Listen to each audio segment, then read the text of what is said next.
has been over 10 years now, but every time it rains, I still think of him involuntarily. Dusk fell unusually early. Raindrops fell to the library's glass windows, and the whole city seemed to have been soaked in a vat of ink. I stood at the entrance, hiding my books, completely without an umbrella.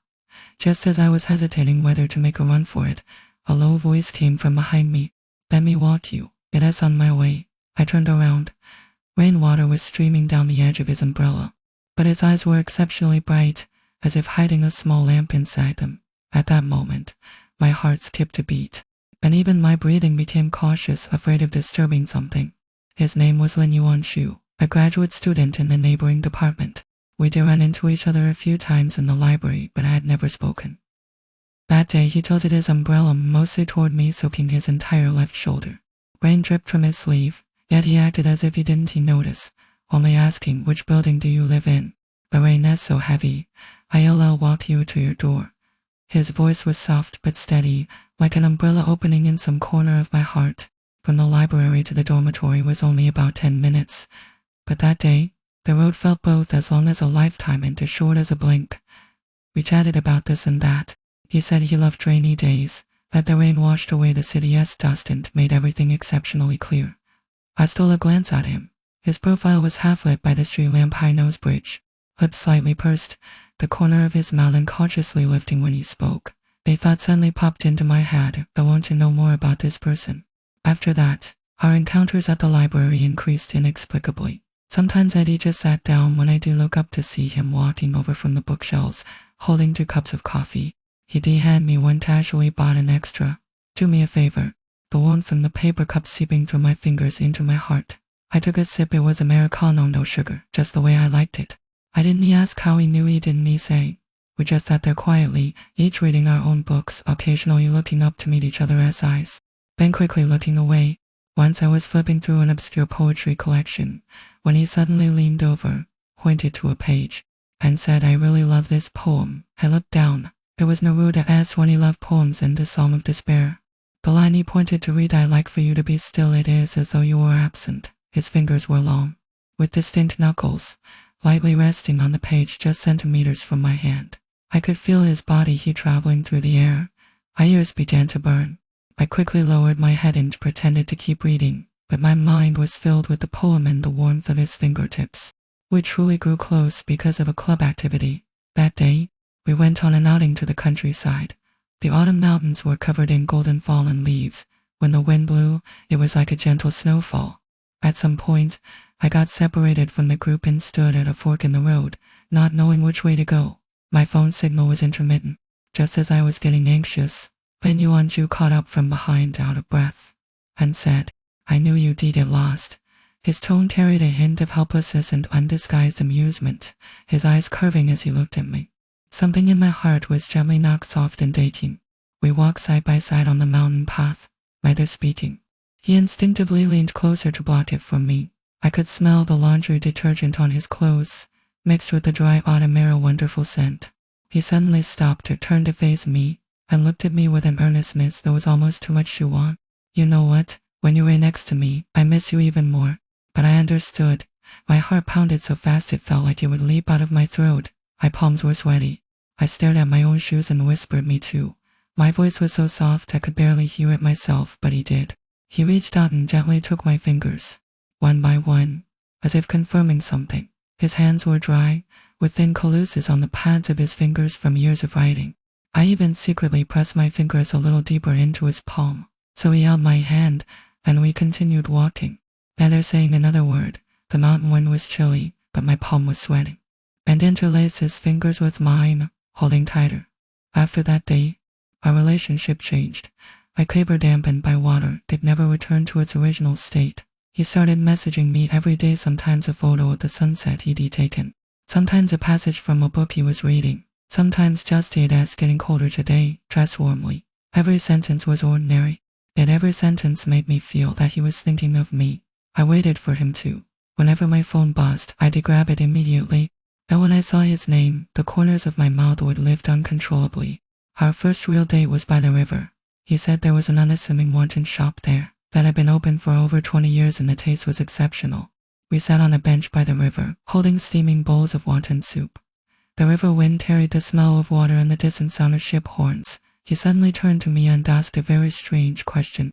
Suwon, have you ever thought about what kind of person you want to spend your life with? I was so startled I nearly dropped my spoon. I thought for a moment. Ben said, probably someone who is willing to eat wontons with me. He laughed. He reached out and ruffled my hair. So, do you think I qualify? I didn't answer. I lowered my head and continued eating my wontons, but my mind was churning with his words like the wind-rippled river surface that called into settle. After finishing our wontons, we strolled along the riverbank. He suddenly stopped and took hold of my wrist. I turned around, very close enough for me to see the curve of his eyelashes. His breath brushed my face, carrying a hint of mint toothpaste. As if trying to contain me entirely, he slowly lowered his head, his lips close to my ear, and said in a voice so low it was almost scattered by the river wind. It was empty a question. It was empty a question, or as it meant it was a request trapped in certainty, as if he delayed his heart bare before me, waiting for me to decide whether to take it. I closed my eyes. My lashes fluttered. I tilted my chin up slightly. When his lips met mine, they were as light as a leaf settling on water, slightly cool, but quickly grew warm, so warm that my whole body went weak. I could only hold onto his shirt to steady myself. His arm circled my waist, his other hand cradling the back of my head, fingers threading through my hair. His touch was gentle yet firm. The kiss lasted a long time, so long I forgot to breathe, so long that the whole world seemed to disappear, leaving only the river wind, the sound of the horns, and the warmth of his lips. When we parted, both of us were a little breathless. He pressed his forehead to mine, the tip of his nose touching mine. I was empty, just passing by that day when I offered to walk you. I waited for you on purpose. I opened my eyes and looked at him, so close, and suddenly my eyes reddened. Because the feeling of being held so dearly in someone else's heart was overwhelming. It scared me, afraid that this was all a dream, that I'd wake up and find it gone. He read my emotion, gently wiped the corner of my eye with his thumb, and smiled. Auntie, cry. It is not like I am going anywhere. Then he lowered his head and kissed my eyelids, his lips lingering for a few seconds. The warm sensation made me melt. I reached up, ran my arms around his neck, and buried my face in the hollow of his shoulder. If you dare leave, I'll never talk to you again, I mumbled. He laughed. The vibration of his chest traveled to me, along with his heartbeat steady, one after another. The days that followed were like any young couple in novel, eating together, studying together, hawking around campus together. He'd suddenly appear at the back door of my classroom, holding my favorite milk tea. I'd bring him late-night snacks while he was up writing papers, rubbing his temples when he looked tired. Every physical touch became natural. He'd rest his hand on my waist when we walked, pull me to the inside of the sidewalk when crossing the street, wrap me entirely in his arms when I was upset, his chin on top of my head, patting my back gently. Once I went to his dorm. He was reading when I came in. He put down his book, patted his leg, and motioned for me to sit. I hesitated, then went over and sat on his lap. He promptly wrapped his arm around my waist and buried his face in the crook of my neck, inhaling deeply. I can't get enough of your smell, he mumbled. My face grew hot. I pushed his shoulder, but he wouldn't budge. Instead, he tightened his grip, pulled me closer, and pressed his lips to my neck, brushing softly back and forth. His breath fanned over my skin in waves, tickling until I trembled. He felt my reaction, lifted his head. I looked into my eyes. His gaze was tender and scorching, as if trying to see right through me. Slowly, he raised his hand, his fingertips tracing from my cheek to my chin, then to my collarbone. His movements were as light as if touching something fragile. His voice was low and deep, fragile. Suwon, can I take this slowly? I only want to make you feel good. My heart melted at his words. I nodded, unable to speak, feeling all the blood in my body rush to my face. His fingers brushed lightly along my arm, inch by inch, as if measuring my contours. Everywhere they touched, my skin ignited hot and tingling. He lowered his head, his lips landing on my shoulder light as a dragonfly's touch, then slowly moved to my collarbone, leaving a warm imprint. My hands gripped his collar. My whole body went limp, leaning against him, my breathing shallow and quick. He moved very, very slowly, as if handling a precious treasure. Every touch was a question, an act of respect. When he lifted his head and looked at me, his eyes were full of tenderness, not a trace of impatience. He whispered, "You okay?" I hummed in response, barely audible. He smiled, kissed my forehead, and said, "Then let us take our time." We stayed in his dorm for a long time that day. Outside, Dusk deepened into night. Strudel light filtered through the gap in the curtains, drawing a thin line of light on the floor. He never crossed the boundaries I'd set. Every touch stayed within what I allowed. When I finally left, he held my hand at the door, pulled me back for another kiss, his lips brushing mine as he mumbled, "Suwon, I don't want to rush today. I just want to love you slowly one time." I rose on my tiptoes and kissed him back. "Okay," I whispered against his lips. "Let us take it slow." On the way home, a night wind was cool on my face, but his warmth still lingered on my lips and the heat of his palm remained in my own. I suddenly thought back to the first time we met in the rain, when he tilted his umbrella toward me and soaked his own shoulder. I thought then, this person is probably going to stay in my heart for a very, very long time. What happened later is a long story. We were together for 3 years. After graduation, work took us to different cities. Distance slowly ground down our passion into helplessness. It was raining again. He stood at the station seeing me off, rain heavier than that first day, and his umbrella was tilted toward someone else. He said, "Suwon, thank you for these years." I just smiled, tipped my head, turned and walked into the rain. But even after all these years, I still sometimes think of that rainy evening, of the light in his eyes when he said, "Let me walk you." It is on my way. That rain soaked my entire youth and left a corner of my heart that will never fully dry. Every time I hear the rain, I can't help but wonder, Lin Yuanshu, is it raining where you are?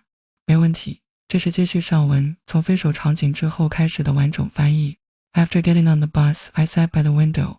The bus hadn't left yet, but he kept turning sideways to look at me, not saying a word, just so uncomfortable that I reached out to push his face away. "Why do you keep looking at me?" Held it in his palm and stroked the back of my fingers with his thumb. "Because I might not get another chance to look at you like this." My nose thumb, and I nearly lost it. He turned my hand over, palm up, and lowered his head to place a kiss there. His lips pressed against the lines of my palm, and his voice was muffled. "Suwon, no matter who you end up with in the future, remember that there's someone who liked you, really, really liked you." I pulled my hand back, turned to look out the window, and finally couldn't stop the tears from falling. As the bus pulled away, he was still standing on the platform holding that umbrella. The rain was so heavy that he was completely drenched, but he didn't even try to take cover. He just stood there straight and still. I kept looking back at him until his figure became a blurry dot, finally disappearing into the rain. My phone buzzed. A message from him: "Stop crying. Your eyes will get puffy and you won't look pretty." I replied, "You're the one who's not pretty. Your whole family isn't pretty." He sent back a smiley face. "Suwon, I'll never forget the way you looked that day in the mountains when you said me too." Right then, I felt like this life was worth it. I didn't reply, because I didn't want to, but because I was afraid that if I started, I wouldn't be able to stop myself from turning back to him. But we both knew that some roads can only be walked together for so long. At the fork where we had to part, no matter how reluctant, you have to let go. The place he was going was too far, farther than I could even imagine. And I had my own path to follow. I couldn't trap myself in place just because I couldn't bear to lose him. For a long time after we broke up, I didn't dare go to any of the places we used to go together. And not the third floor window seat in the library, not that wanton shop, not the path by the river. Once during the work dinner, someone suggested going to that riverside one place. I made an excuse and didn't go, sitting alone in the office instead, staring into space. But I never looked at them either. They just lay quietly in the deepest corner of my photo album, like a locked box whose key I'd thrown into the sea of memories. Sometimes late at night, I think of his voice. It wasn't especially beautiful, a little low, a little deep, like the C string of a cello. His syllables would dip slightly at the end. He liked to speak right into my ear, his lips against the curve of it, his breath brushing my earlobe, tickling me until I'd shrink away. Every time I shrank back, he'd laugh, although the path that traveled through my ear and numbed half my body. Once he leaned in and said, "Suwon, your ears are red." I covered them so he couldn't see, but he pulled my hands away, lowered his head, and kissed my earlobe, gently sucking, then letting go. In that moment, I went completely soft in his arms. To be honest, he wasn't a great kisser, a little clumsy even. At first, his teeth kept bumping into mine, and we both get embarrassed, but we got better over time. He learned what rhythm I liked, what pressure I liked, even when I would unconsciously grab his collar. He remembered all those details better than I did. Once I asked him, "How do you know I like it like this?" He thought for a moment and said, "Because your reactions tell me." I rolled my eyes at him. He laughed again, leaned in to peck the corner of my mouth and said, "I like the way you tremble in my arms." Thinking back now, that relationship was both sweet and bitter. Sweet because every moment felt like soaking in honey. Bitter because we were too young, thinking love could conquer everything. And reality isn't a fairy tale. Just because two people love each other doesn't mean they'll make it to the end. We had too many differences, different plans for the future, different ways of wanting to live, even different ways of fighting. I like to lay things out and talk them through. You like the Cold War, retreating into a shell. Every Cold War was like cutting flesh with a dull knife, not painful exactly, but terribly wearing. I can't even remember what it was about anymore, something about him saying it was too clingy and me saying he was too distant. Neither of us would back down, and we said a lot of hurtful things. Finally, he slammed the door and left. I sat alone in the room crying. I cried for a long time, and the door opened, and he came back holding a strawberry cake, my favorite. His face was a mix of stubbornness and guilt. He stood there for ages before finally muttering, "Stop crying." I looked at him, still with tears hanging off my nose, and couldn't help laughing. He set the cake on the table, walked over, crouched in front of me and wiped my tears. "Suwon, it's not that I don't love you. I just don't know how to love." I've remembered that sentence all this time, because he was right. He really didn't know how to love, but he was learning clumsily, earnestly, in his own way. The last time we saw each other before breaking up, he walked me to the station. Neither of us said a word the whole way, our shoulders occasionally brushing, then separating. When we reached the station entrance, he suddenly stopped, grabbed a strap of my bag, and pulled me back. I turned to look at him, glistening with unshed tears, but he held them back. He opened his mouth, started to say it several times, but finally only managed "Message me when you get there." I nodded and turned away. After a few steps, I suddenly ran back, kissed him on the cheek and said, "When you want you, take care of yourself." Then I ran into the station without looking back. That night, he sent me a very long message. He said, "Suwon, before I met you, I never knew what it meant to be reluctant, or what it meant to be afraid. That day you left, when I stood in the rain watching the bus drive away, I suddenly understood. The saddest thing about liking someone isn't that she doesn't like you back. It's that she does like you, but you still can't be together.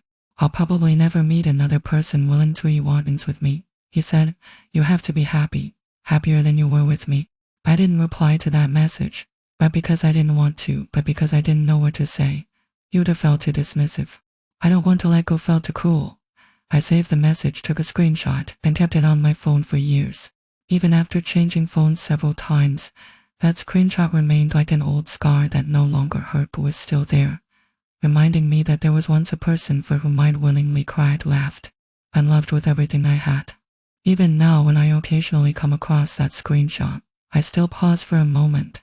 His profile picture in the screenshot has changed many times. It's no longer the photo of our backs that we took together. I don't know how he's doing now, whether he's met someone willing to eat wantons with him, whether he's learned how to love someone properly, because he's such a good person, and he deserves to be treated well. After we broke up, we never contacted each other again. Not because we blocked each other, but because we both silently agreed to keep our distance. Sometimes mutual friends would mention him, but I pretend not to care. But my ears would unconsciously perk up, wanting to learn more about him. Once I heard he'd gotten a promotion. I was happy for him for a long time. Another time, I heard he'd been sick. I almost couldn't stop myself from messaging him, but I held back. We were no longer in a relationship where we could check in on each other. His life shouldn't have traces of me anymore, just as mine shouldn't have traces of him. But some things can't be deleted, like how I still think of him on rainy days, like how I still buy Americano when I see it, like how I still feel a little lost when I hear the words "on my way." He's like a nerve embedded deep in my body, usually fine, but whenever I encounter a specific scene, it throbs faintly. It's not a sharp pain, but I know it's there. 2 years ago, I went back to our university and made a point of visiting the library. The third-floor window seat was just as before, sunlight streaming through the window onto the desk, dust dancing in the light beams. I walked over and sat for a while, imagining him sitting across from me, coffee in hand, looking up at me for a moment before looking back down at his book. I reached out and touched the table. It was cool, hard, no trace of his warmth. I sat there all afternoon, until the library was about to close. When I walked out, it was drizzling, not much. A light mist that felt cool on my face. I hadn't brought an umbrella. I stood at the entrance watching the rain for a bit, then pulled on my hood and walked into it. Halfway home, my phone buzzed. I took it out. It was a message from an unknown number. "Suwon, is that you? I saw you in the library." My hands started shaking. my heart pounding like it would jump out of my throat. I stood in the rain, staring at those words for a long time. I didn't reply. I put my phone back in my pocket and kept walking. After about 10 steps, it buzzed again. I didn't look, I sped up. A third buzz, a fourth, a fifth. I turned off my phone and started running through the rain. When I got home, I sat on the sofa, completely soaked, but I didn't want to move. I stared at the ceiling for a long time, then finally couldn't resist turning my phone back on. More than 10 messages, all from that unknown number. Suwon, I know you're right not to reply. I just want to tell you I've never forgotten the way you looked that day by the river when you said okay. That was the best time of my life. Take care of yourself. I'm going now. I won't bother you again. I held my phone, tears dripping onto a screen one by one.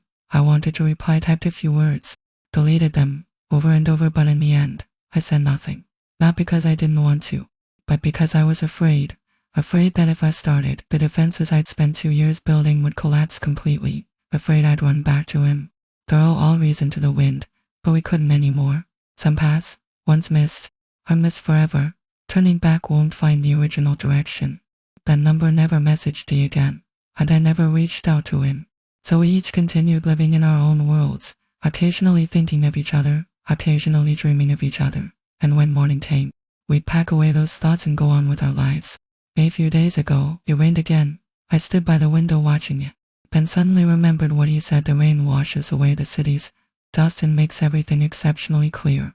Yes, everything has become exceptionally clear, including those moments that can never return, including that person I'll never see again. I opened the window a crack, and raindrops drifted in, landing cool on my face. I closed my eyes and said in my heart, Lin Yuan Shu, is it raining where you are? Rain or not, remember to bring an umbrella.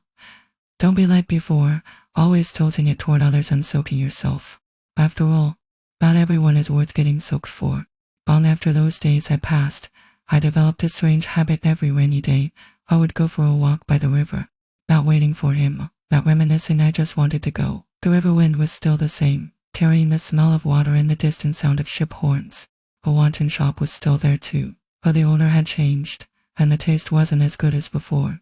I'd sit on that bench, holding an umbrella, watching raindrops hit the river's surface, the ripples spreading and disappearing just like those emotions that come and went.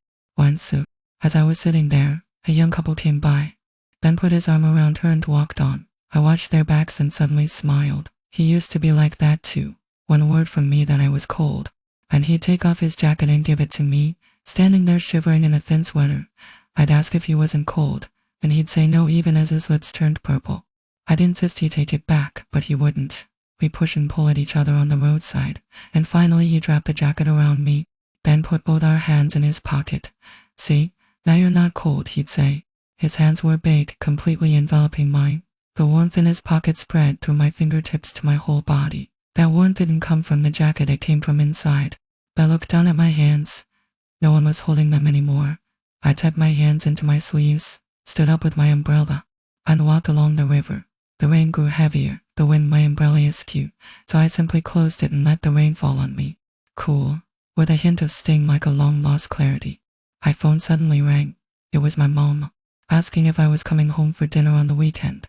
I said yes. She asked, are you still outside? Don't you know it's raining? Go home, don't catch a cold. I murmured in acknowledgement, hung up, and looked up at the sky, grey and featureless, impossible to see clearly. The rain was so heavy that it felt like the whole world had been submerged, so heavy that the people and events of the past seemed to blur. But I knew that some things can't be washed away. Like the mark he left in my heart, the more time passes, the clearer it becomes. After starting work, it wasn't as if there weren't people interested in me. A colleague introduced me to someone Fan Yuan. Tall and thin, wore glasses, spoke gently. We'd had a few meals. He was very good to me, remembered that I don't like cilantro, remembered that I love Americano, came to pick me up on rainy days and walked me to my door. Once after he'd walked me home, he stood downstairs for a while and suddenly asked, Suwon, can I hold your hand? I looked into his eyes, sincere, gentle, but my mind was full of another person's face. That person had never asked me, can I? He'd just taken my hand and said, I didn't let Fan Yuan hold my hand. I smiled and shook my head. It's too late tonight. You should go home early. He paused for a moment, then quickly smiled again and said okay. He turned and walked away. After a few steps, he turned back and said, Suwon, I'm not in a hurry. I can wait. I stood downstairs watching his retreating back and suddenly felt terribly guilty. He wasn't a bad person. He was so good that I couldn't bear to give him a heart already full of someone else. That wasn't what he deserved. Later, I made things clear with Fan Yuan. He wasn't angry and didn't press. He just stayed silent for a long time, then said, "There's someone in your heart, isn't there?" I didn't deny it. "That person is lucky." I shook my head gently and said softly, "I'm the lucky one."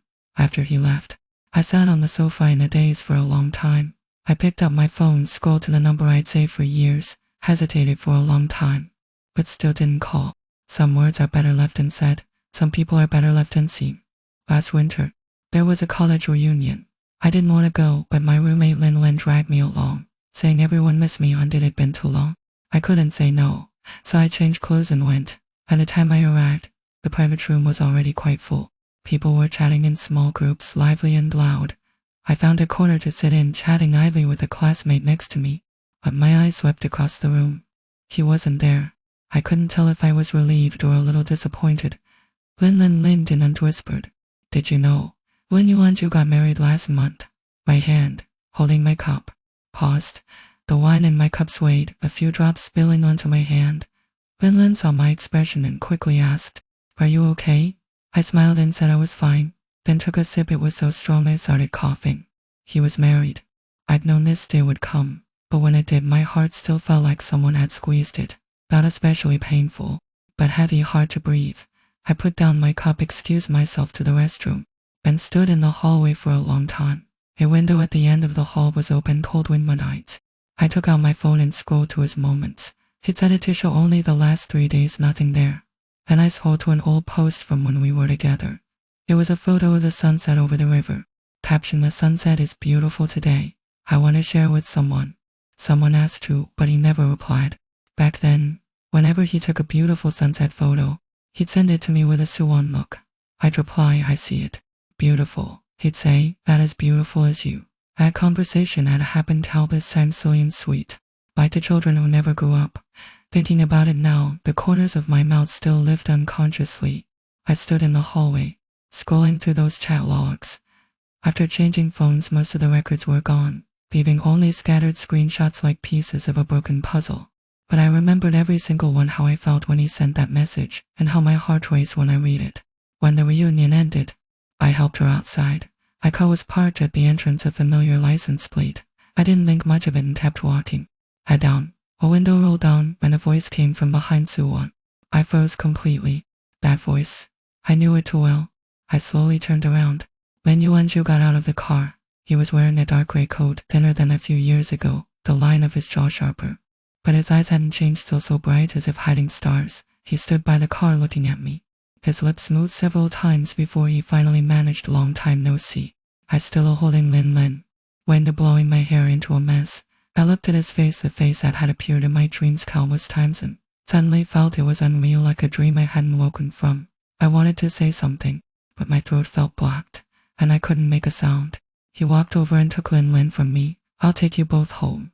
I didn't refuse, not because I didn't want to, but because my legs were too weak to stand steadily. He helped Lin into the back seat, then opened the passenger door and looked at me. I hesitated, then sat down inside. The car was warm, with a faint scent of perfume, not the kind he used to use. He started the engine, turned on the heat, and after a moment of silence, asked, "Where do you live?" I gave him the address. He nodded and pulled away. Neither of us spoke the whole way, only the sound of the windshield wipers swinging back and forth and the soft hum of the heater. I stole a glance at him. His profile was still the same high-nose bridge, and slightly pursed, his expression focused as he drove. Glinting in the street all wide, my gaze stopped on that ring, and my heart felt like it had been struck. My eyes immediately grew hot. He must have felt my gaze, because his right hand unconsciously touched the ring and returned to the wheel, so heavy I could barely breathe. "You?" He spoke first, his voice a little hoarse. "Are you okay?" "I'm fine," I said more calmly than I expected. "You?" "Doing okay too," he said, eyes on the road ahead. The rain was getting heavier, the wipers were on their fastest setting, but the rain still blurred the view like certain emotions, and clear and hard to name. Silence again. I turned to look out the window. Pain water streamed down the glass, refracting the street white into patches of orange, blurry and soft. just a few figures hurrying past under umbrellas before disappearing into the rain. "Suwon," he suddenly said. I didn't turn, still looking out the window. "That day in the library," he started, then stopped. My heart began to race, my palms sweating. I knew what he wanted to say. That day in the library, he'd seen me send those messages and I hadn't replied. I didn't know how long he'd stood in the rain waiting for me. I didn't want to know because just imagining that scene was already too much for me. "I stood there for 2 hours afterward," he said, as if talking about something unrelated to himself. "I thought you'd come back." My tears finally fell. I didn't wipe them, afraid he'd see. I just let them run down my cheeks to my chin, then drip onto my scarf. I said his name, my voice trembling slightly. "Yeah. Are you happy?" He was silent for a long time, so long I thought he wouldn't answer. The car stopped at a red light. He turned his head to look at me. I quickly looked away, not wanting him to see my tears. But he saw. He reached out, his thumb gently brushing my cheek, the same gesture as before, light as a touch on a pal. "Suwon, you're crying," he said, his voice low, carrying an emotion I couldn't name. "No, it's just rain," I said, my voice muffled. He gave a short, light laugh, then withdrew his hand and placed it back on the wheel. And the car moved on. "My life, it's fine. Don't worry about me." I nodded and said nothing. Soon, we arrived at my building. He parked the car. I opened the door to get out, my hand on the handle, but I couldn't make myself press it. I sat there, my back to him, my shoulders trembling slightly. "Suwon," he said. I took a deep breath, turned, and looked at him. Half lit by the street twilight, I couldn't read his expression clearly, but his eyes were bright, just as bright as the first day we met. "Thank you for the ride," I said, my voice finally steadier. "You're welcome," he said. I opened the door and got out. The rain was still falling. Not a heavy, just a light drizzle that felt cool on my skin. I took a few steps, then heard the car door close behind me, followed by the sound of his footsteps getting closer. He took hold of my wrist. I turned. He was standing right in front of me, very close enough to see the raindrops clinging to his eyelashes. He looked at me, as if trying to pull me into his eyes. His lips moved as if he wanted to say something, but in the end, he said nothing. He just let go of my wrist and stepped back. "Go upstairs," he said. I stood there, watching him turn and walk back to his car, watching his headlights come on, watching the car slowly drive away, the red glow of its taillights, growing smaller and smaller in the rain, until finally disappearing at the end of the street. I stood in the rain, soaked through, but I didn't want to move. I looked in the direction he'd gone for a long time, until I was shivering from the cold before finally turning and walking into the building. In the elevator, I looked at myself in the mirror, hair plastered to my face, red-rimmed eyes, makeup ruined, a complete mess. I reached up to wipe away the rain and tears from my face. The elevator reached my floor. I went home, unlocked the door, changed my shoes, sat on the sofa, and stared into space. My phone lit up. A message. "Suwon, it's still on my way." I stared at those 5 words, and the tears fell again. I pressed the phone to my chest, curled up on the sofa, and cried like a child who'd lost a beloved toy. I knew I shouldn't cry. He was doing well. I should be happy for him, but I couldn't help it. The emotions I'd bottled up for years came flooding out like a dam breaking, impossible to hold back. After I cried enough, I sat up, picked up my phone and typed "Lin Yuanshu, be happy." I sent it, put the phone aside, and went to take a hot shower. Water streamed down from above, hot steam fogging up the bathroom mirror. I stood under the shower head with my eyes closed, letting the hot water wash away all the exhaustion and tears. When I came out, my phone had lit up again. "You too." I didn't reply again, not because I didn't want to, but because I thought it was fine as it was. We each had our own lives, our own choices, our own paths to follow. Those youthful feelings, those kisses by the river, those unspoken regrets, all of them stayed behind in that rainy evening, under that tilted umbrella, and those old times that could never return. Outside, the rain continued to fall soft and steady, like an old song. I turned off the light, lay down on my bed, listened to the rain, and slowly closed my eyes. In my dream, I was back at the library entrance on that rainy day. A low voice came from behind me, "Let me walk you." I turned my head, looked at him, and smiled. Okay. For days afterward, I felt dazed and out of sorts. I'd zone out at work, lose focus in meetings. Colleagues would talk to me, and it took me a while to respond. And Lin couldn't stand seeing me like that, so she asked me out for dinner, ordering a whole table full of dishes. but I just pushed my chopsticks around, unable to take a single bite. What's wrong with you? Lin put her chopsticks down and frowned at me. It's been so long. He's married. You need to let go. I know, I said, picking up a piece of sweetened pork and putting it in my mouth. I chewed twice, it was flavorless. You don't know a damn thing. Lin has always been direct. In all the years we'd known each other, she'd never beat around the bush to Suwon. Be honest. Are you still thinking about him? I just looked down at the rice in my bowl. Say something. Lin was getting agitated, her voice loud enough that people at nearby tables turned to look. What does it matter if I am or not? I put down my chopsticks and spoke softly. He's married. Go seal him. Lin looked at me, then sighed, her tone softening. Suwon, I'm not trying to scold you. I just worry about you. Look at yourself these past few years. People show interest, and you say no. People try to set you up and you don't go. All you do is work, go home. You don't even have a hobby. You're living like a robot, you know. I knew she was right. But knowing and doing are two different things. You know, Fan Yuan was asking about you the other day, Lin suddenly said. I looked up at her, startled. He said he still can't get over you. Asked if you have a boyfriend, wants to try again. Lin said, Suwon, Fan Yuan really is a good person. Decent background. Down to earth, sincere about you. Can't you give him a chance? I shook my head. Not because I was rejecting Fan Yuan, but because I felt I didn't deserve his kindness. My heart had been given to someone else. What I got back were fragments too broken to piece together. Too broken to offer to someone new. Forget it. Let's not talk about this. Lin saw my expression and changed the subject. Come shopping with me this weekend. It's been a while. I nodded and agreed. That weekend. We shopped all day. Lin bought piles of clothes and shoes. I didn't buy a single thing. Not because I didn't like anything, but because my mind was elsewhere. Lin said I had shopping impotence. I laughed at her ridiculous phrase. By evening, meow meow meow me meow. Chatting idly. Suwon, are you really not considering Fan Yuan? Lin brought it up again. I held my coffee cup watching the steam rise from the rim. After a moment, I said, Lin, do you believe that sometimes you see someone for the first time and you just know this is the one? Lin looked at me and said nothing. That's how it was with me on Lin Yuan's shoe. That day at the library entrance, when he said, let me walk you. It's on my way. I looked at him, and a voice inside me said, it's a strange feeling, hard to describe, but it's there, and it won't go away. But you broke up, Lin said. Yes, we broke up. I smiled, a little bitterly, but that feeling didn't leave with the breakup. It's still here. It's always been here, Lin. It's not that I don't want to let go, I can't let go. But you understand. Lin was quiet for a long time. Then she reached out and took my hand. Suwon, I understand. I won't push you anymore. That night, I went home and dug out an old photo album from the bottom of a box. It was from my college days class photos, club activity photos, photos with my roommate, and photos of him. I stopped when I turned to a certain page. It was a photo I'd secretly taken of him.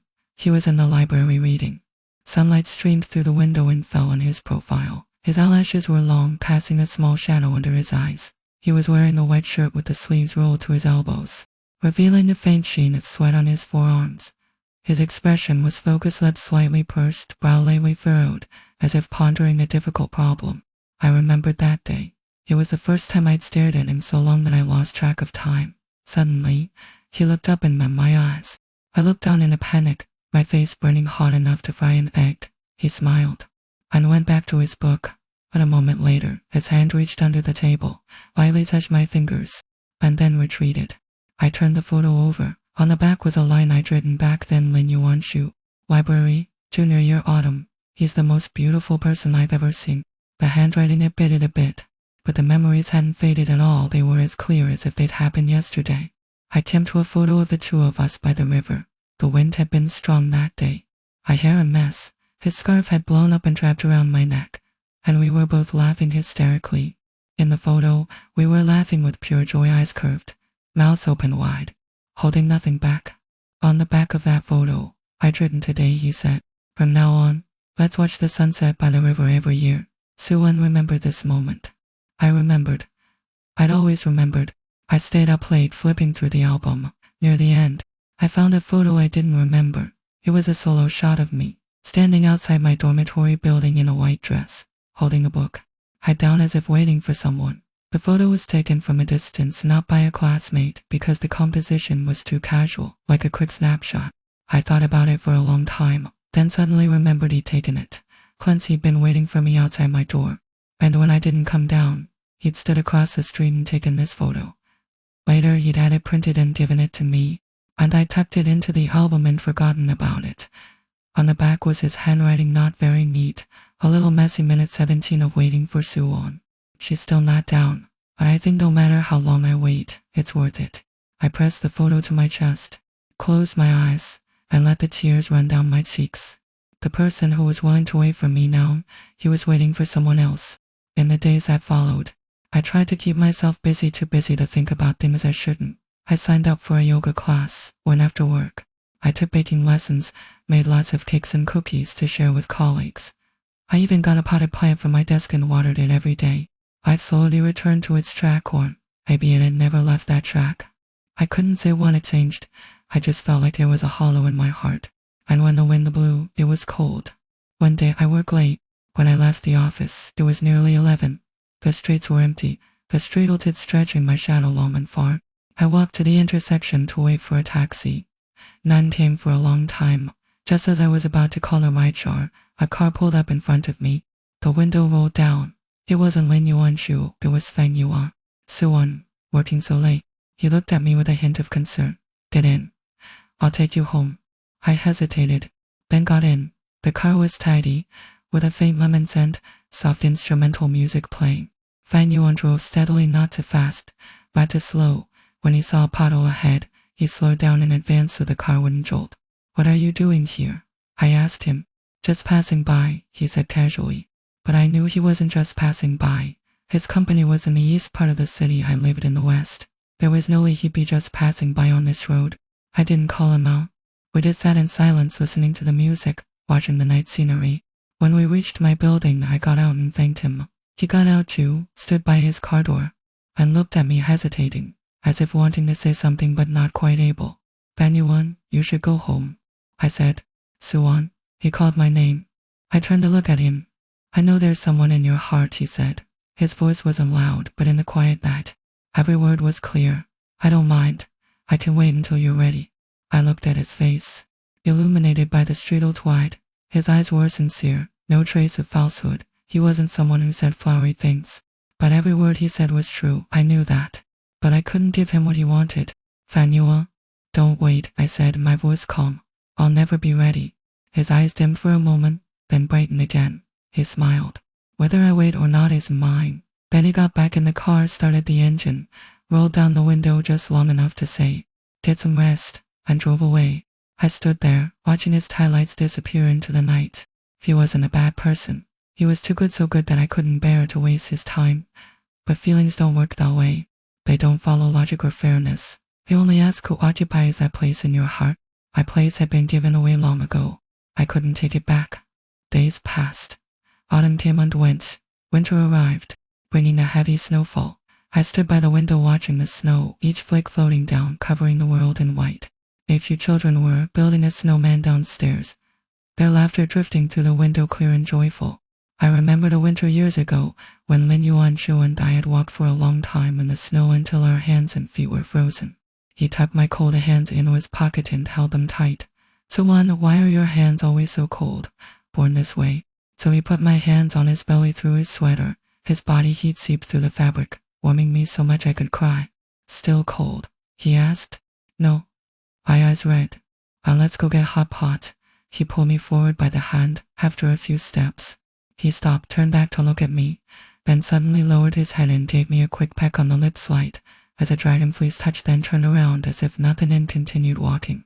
I stood there rooted to the spot, my face red as a boiled shrimp, had my heart pounding like a drum. He walked a few steps, realized I wasn't following, and looked back. He smiled and crinkled his eyes and said, what are you standing there for? That day, the snow was heavy. Steam fogged up the windows of the hot pot restaurant. He sat across from me, cooking lamb slices and putting them in my bowl, cooking tripe and putting that in my bowl too. He ate very little himself, too busy serving me. I told him to eat, and he said, does watching you eat fills me up? I rolled my eyes and said, does it fill you up from watching me eat, or from being blinded by my beauty? He said completely seriously, Both. I laughed at the memory. Ben laughing. My eyes grew wet again.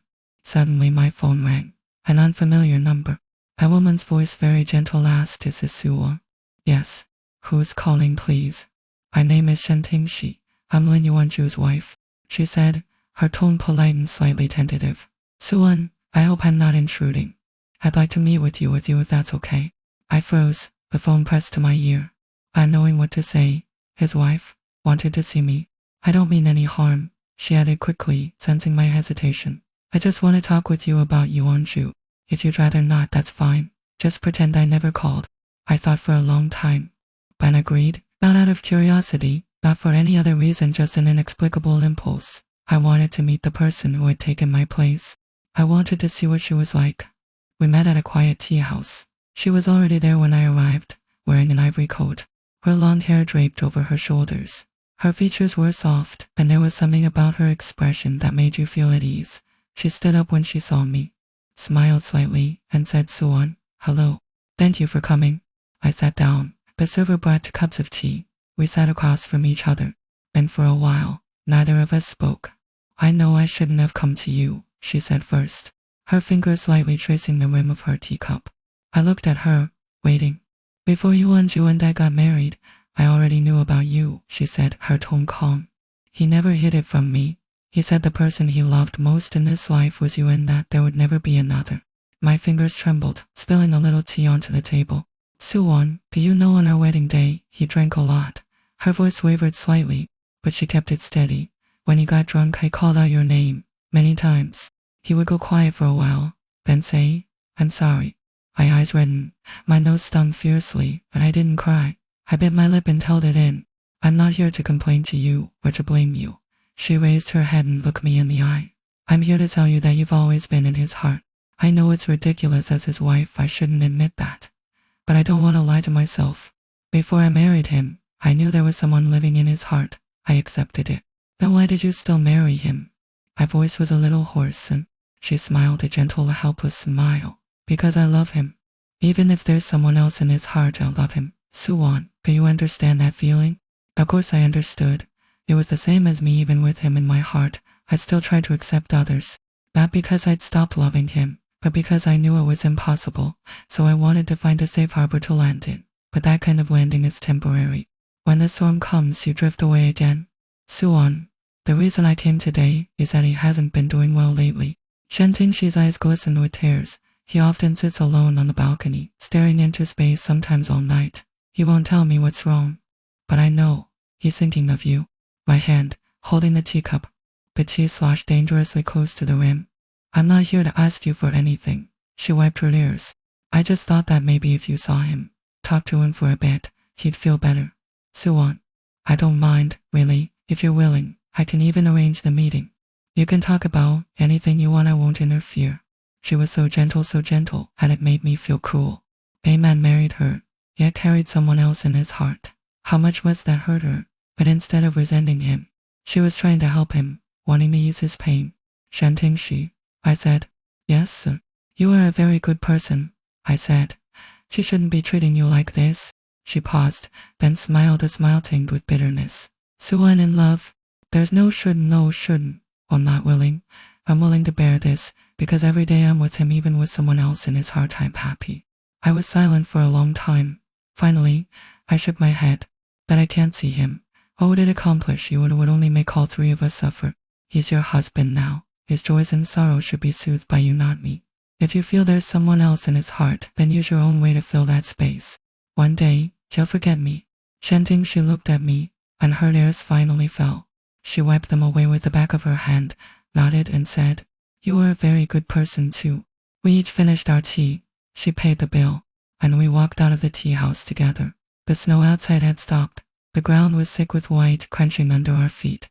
"Suwon, can I ask you one thing?" She stood by the roadside, her breath forming white clouds in the cold air. "Go ahead. Do you regret it?" She looked at me, her gaze serious. "Regret breaking up with him?" I thought for a moment, then smiled. What good would regret do? Time won't turn back. What's past is past. You do the same, keep moving forward. Don't keep looking back at the person in his heart. You're the one by his side. She nodded, said goodbye, and turned to walk away into the snow. I watched her retreating figure and suddenly felt that she was a little like me, the kind of person who, knowing there's a wall ahead, still wants to run into it. When I got home, I sat on the sofa in a daze for a long time. Gentian's words echoed in my mind. You've always been in his heart. Those were like a thorn, lodged not too deep, not too shallow, just enough to hurt. I picked up my phone, scrolled to Lin Yuanju's number, held my finger over the screen for a long time, and finally closed the contacts. No seeing, no contacting, no disturbing. That was the last gentleness I could give him. A few days later, I received a friend request on WeChat. The profile picture was a sunset over the river. A verification message, Shuan, I'm divorced. I stared at those 3 words for a very long time. My vision blurred, and I didn't know when I'd started crying. I set my phone down, got up, walked to the window and looked out. It had started raining again, a fine, dense rain that blurred the entire city. The phone buzzed again. Another message, I'm outside your building. I didn't reply. I just sat by the window looking down at the street below. He was standing under a streetlight wide, holding a black umbrella, head tilted up toward my window. Even from several floors up I could feel his gaze. I turned away from the window, leaned against the wall, and slowly slid down to sit on the floor. Tears kept falling. I couldn't stop them. I cried enough over the years that there were no tears left. But I was wrong. They came like a tide, unstoppable. The phone buzzed again, and again, and again. Suwon, I know you can see this. I'm not asking you to forgive me. I'm not asking you to take me back. I just want to see you, even if it's just for a minute. I sat on the floor, hiding my knees, staring at the messages as they came in one after another. Each one made my heart clench tighter. Finally, I picked up the phone and typed why. His reply came almost instantly. Because I've been looking for you for 3 years. Because I can't do this anymore. Because I'm not on my way anymore, Suwon. I came here for you. I clutched the phone to my chest and cried even harder. I didn't know how long I sat there. The rain outside grew heavier, hammering against the window. When my tears finally stopped, I stood up, walked to the door, and put my hand on the handle. I took a deep breath and opened the door. He was standing there in the hallway, soaked. No umbrella. His clothes were plastered to his body, water dripping from his hair onto his face, mixing with something that might not have been just rain. When he saw me, his eyes already red seemed to light up and dim at the same time. Suwon, he said, his voice hoarse, barely above a whisper. I don't have an umbrella this time. I looked at him, really looked at him. He was thinner than I remembered, with dark circles under his eyes, his stubble unshaven. He looked nothing like the neat, composed person I'd known. He looked broken, but his eyes were still the same. I stepped aside and said, "Come in." He stood there for a moment, as if not believing what he'd heard. Then he slowly walked inside. The apartment closed the door behind him. The apartment was small, and with him standing there dripping wet, it felt even smaller. I went to get a towel and handed it to him. He didn't take it. He just stood there, looking at me, his chest rising and falling with uneven breaths. "Take it," I said. "You're dripping all over my floor." He finally took the towel but didn't use it. Instead, he let it hang from his hand, still staring at me. "Say something," I said, my voice cracking. "Suwon." He said my name like a prayer. "I'm sorry." "For what?" "For leaving, for not fighting harder, for letting you walk into the rain alone, for marrying someone else when I knew you were the only one." I crossed my arms over my chest, trying to hold myself together. "You're divorced?" It wasn't a question. "Yes." "Why?" "Because I couldn't pretend anymore." He ran a hand through his wet hair. "Because every day I woke up next to her, I wished it was you. Because every time she smiled, I saw your face. Because she always knew when she deserved better than a husband whose heart belonged to someone else. And what makes you think I want you back?" My voice was sharper than I intended. He flinched on a sad smile. I don't think anything. I had to try. I had to see you one more time and tell you that I was wrong. I was wrong about everything."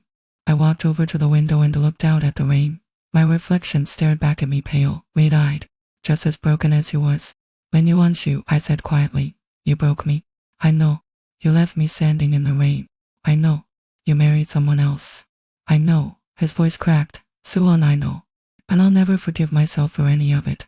But I'm here now. I don't deserve a second chance. I'm not asking for one. I'm just asking, can we start over? Not as lovers, not even as friends, who know each other, and maybe if time allows, something more." I turned around. He hadn't moved from the spot. Water still dripped from his clothes onto the floor, forming a small puddle. He looked miserable, pathetic, and so achingly familiar that my heart felt like it was being pulled from my chest. "You're still wet," I said. He looked down at himself and back at me, confused. I walked over to the bathroom, grabbed another towel, and came back. I tossed it to him. "Dry yourself off. I'll make some tea." As I walked toward the kitchen, I heard him say softly, almost to himself, "Fu Suwan." I stopped but didn't turn around. "Thank you," he said. I just walked into the kitchen, put the kettle on, and stared at the steam as it began to rise. My hands were shaking, my heart was pounding, and somewhere deep inside, a door that I thought was locked forever had cracked open just a little. We sat on opposite ends of the sofa, steaming cups of tea in our hands, the rain tapping against the window. Neither of us spoke for a long time. The silence was heavy but not uncomfortable, like two old friends who'd run out of words but didn't mind the quiet. "I saw your wife," I finally said. He looked up sharply. "She came to see you?" "Before the divorce, she told me you weren't doing well. She's a good person. Lin wants you. Good for what you did to her." I lowered his head, staring into his tea. "You shouldn't." My voice was cold, but my heart wasn't. "But you can't change the past. All you can do is not make the same mistakes again." He nodded slowly. Then he looked up at me. "If I could go back, if I could change everything, I would have fought for us. I would have chosen you. But you didn't," I said. "You chose to leave. You chose to marry her. Those choices have consequences." "I know." His voice was barely a whisper. "I know." They sat in silence again. The rain began to lighten, the sound softening from a roar to a gentle patter. "Why did you come back?" I asked him. He set his cup down and turned to face me, pulling one leg up onto the sofa. "Because I realized that no matter how far I ran, I was still running towards you. Everything I did, everywhere I went, you were there, in the front of my heart. I couldn't escape you, Suwon." And after a while, I stopped wanting to. I looked at him, really looked. A hardness in his jaw that wasn't there before. But underneath all that, he was still the boy who tilted his umbrella toward me in the rain. "What do you want from me?" I asked. "Nothing," he said. "Everything?" "I don't know." He laughed bitterly. "I just know that being here right now, looking at you, it's the only thing that's felt right in 3 years." I set my cup down and hugged my knees. "I'm scared, Lin wants you." "Of what?" "Of me. Of doing this again and getting her." I looked at him, my eyes burning. "I'm not as strong as I was back then. I don't know if I could survive losing you a second time." He reached out slowly, giving me time to pull away. When I didn't, he gently took my hand. His fingers were cold, he was still chilled from the rain, but his touch was as familiar as my own heartbeat. "Suwon," he said, "I'm not asking you to decide anything tonight. I'm not asking you to trust me. I'm just asking you to let me try. Let me show you that I've changed. Let me earn back even a fraction of what I lost." I looked down at our hands, his large, mine small, fingers loosely intertwined. I remembered the first time he'd held my hand on that mountain path. How my heart had pounded, how the whole world had seemed to fall away. "Okay?" His head snapped up. "Okay," I said again, louder this time. "You can try, but I'm not promising anything." He stared at me for a moment, his expression unreadable.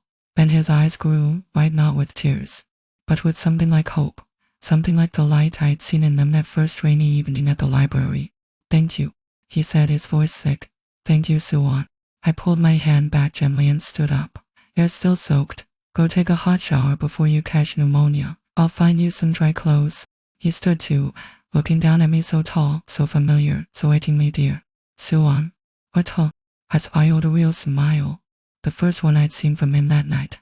"I just wanted to say your name." I rolled up my eyes, but my heart fluttered. "Go.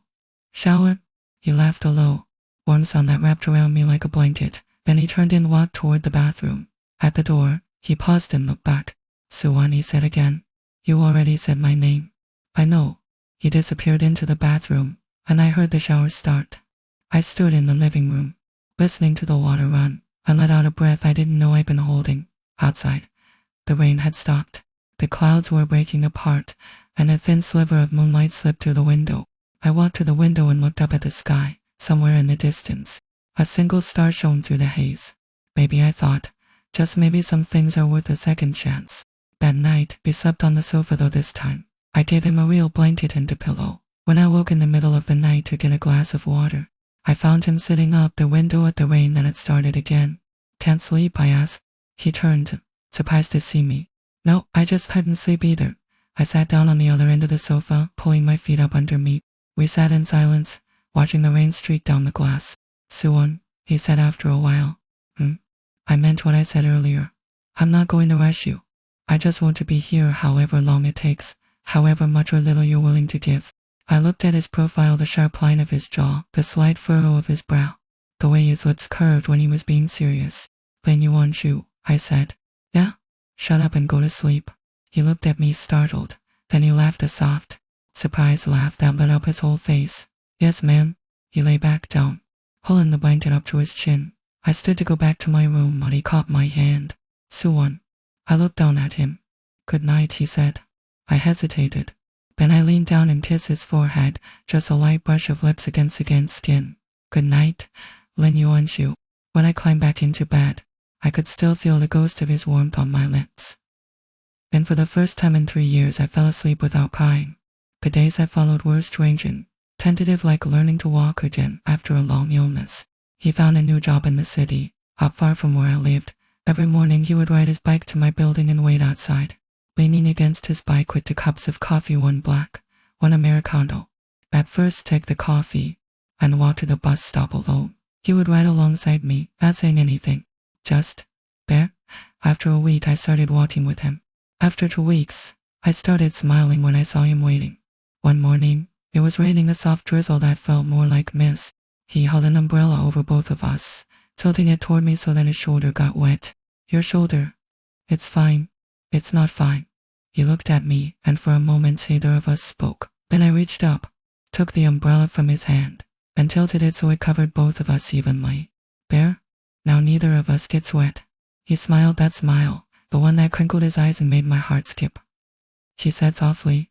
That evening after work, he walked me to my door. I fumbled with my keys, feeling his presence behind me like a warmth at my back. Suwon, he said. I turned. Can I take you on a real date? This weekend? Not because I'm trying to rush things, just because I want to take you to dinner, like we used to. I thought about it, really thought. My heart said yes. My head said be careful, but my heart had always been louder. Okay? But not fancy. Wonton soup? He asked, a hopeful light in his eyes.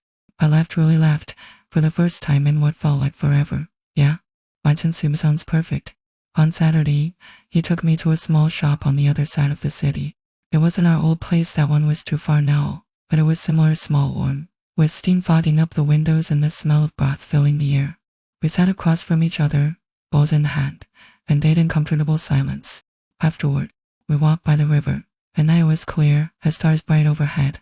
The wind was cold, but he gave me his coat without me asking, and this time when he put his arm around me, I leaned into him. Suwon, he said, stopping by the railing. I stopped too and looked up at him. I know I've said this 100 times, but I need to say it again. He turned to face me, both hands finding mine. I'm sorry for everything, for leaving, for not coming back sooner, for every day I made you cry. I looked down at our hands, his thumbs stroking my knuckles, just like they used to. I'm not the same person I was. I've made a lot of mistakes. I've learned it from them, and I know that I don't deserve you. But if you give me a chance, I will spend the rest of my life trying to be worthy of you. I raised my eyes to his. The moonlight was in them, bright and silver. Lin Yuanshu. Yeah? Kiss me? He blinked, startled. What? You heard me. My voice was steady, even as my heart raced. But only if you mean it. Only if you're not going anywhere this time. He stared at me for a long moment. Then his hands tightened on mine, and he pulled me close, and his lips met mine. It was like coming home. The taste of him, mint and tea, and something into Yef enabling him. The warmth of his hands on my waist, pulling me closer. The way his breath hitched when I wrapped my arms around his neck. When we finally broke apart, we were both breathing hard. He rested his forehead against mine, his eyes closed. I mean it, he whispered. Every word. I'm not going anywhere, Suwon. Not ever again. I reached up and touched his face, the line of his jaw, the curve of his cheek. They were brighter than the moon, brighter than the stars, I promise. And standing there by the river, with the wind in our hair and the city lights glittering behind us, I let myself believe him. Winter passed. The snow melted, the trees budded, and the city slowly shook off its grey coat. We fell into a rhythm, easy, natural, but no time had passed at all. But we were different now. Older, wiser, more careful with each other's hearts. He still slept on the sofa when he stayed over, though sometimes in the morning I'd wake to find him in the kitchen, making breakfast. He'd learned to cook now well, but better than before. And he always tilted the umbrella toward me when it rained, no matter how many times I told him to stop. One rainy Sunday, we were sitting on the sofa, watching an old movie. I was curled into his side, his arm around me, his fingers absently playing with my hair. Outside, the rain fell in sheets, turning the world soft and blurred. "Suwon," he said softly. I've been thinking. Dangerous. He laughed and kissed the top of my head. I've been thinking about that day. In the library. I looked up at him. What about it? Do you remember what you thought when you first saw me? I blushed. I thought you had nice eyes. That's all. And I thought, this person, I want to know more about him. His hand stilled in my hair. Oh, really? I nodded. I didn't know it then, but I think some part of me knew how you were going to be important, but you were going to change my life. He was quiet for a long moment. Then he shifted, turning to face me, taking both my hands in his. "Suwon, I don't have a ring. I don't have a speech prepared. I don't have anything but this feeling right here, right now." He took a breath. "I've loved you since that day in the library. I've loved you through every fight, every silence, every mile between us. I've loved you when I shouldn't have, when I couldn't have, when I thought I'd never see you again. And I will love you for the rest of my life." My heart was pounding so hard I could barely breathe. "I'm not asking you to marry me, not yet. I'm not even asking you to move in with me. I'm just asking you to let me love you, openly, honestly, without running, for as long as you'll have me." Tears were streaming down my face, but I was smiling so wide my cheeks hurt. "Then you aren't you?" I said. "Yeah, you're an idiot." That's not quite the response I was hoping for. I laughed and threw my arms around his neck. "I love you too," I whispered into his shoulder. Even when I was trying not to, even when it hurt, even when I thought I'd never see you again. His arms tightened around me, and I felt his breath hitch against my hair. "So is that a yes?" His voice muffled. "It's a let's see how breakfast looks tomorrow morning," I said, pulling back to look at him. "One day at a time. That's how we do this. No rushing, no promises we can't keep. Just one day at a time." He smiled that smile, the one that still made my heart skip.